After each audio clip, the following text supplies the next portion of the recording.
Facebook patents lots of stuff that sounds crazy, like they're bent on becoming robot overlords.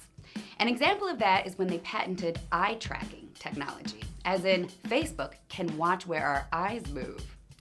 Facebook is also under fire for violating people's privacy around the globe, among other things.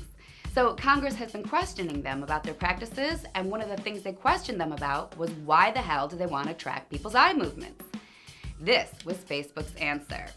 Right now, we're not building technology to identify people with eye tracking cameras. However, we're always exploring how new technologies and methods can improve our services.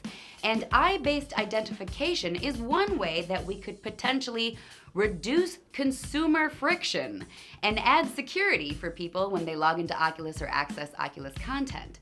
If we implement this technology in the future, we will absolutely do so with people's privacy in mind, just as we do with movement information, which we anonymize in our systems.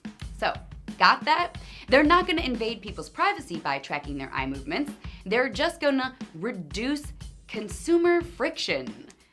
And since you're probably not a robot, you might be wondering what the hell that means, as was I when I read it. I mean, consumer friction, that's some next level bullshit business speak right there.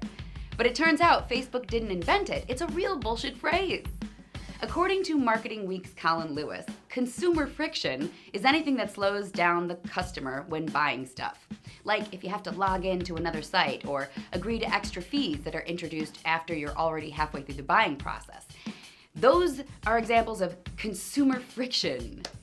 And so basically, Facebook is saying they'd use eye tracking software to reduce consumer friction, which sounds a lot like they're saying we'd use eye tracking software to identify people to speed up their purchases, much like you can buy crap from your iPhone by using your fingerprint.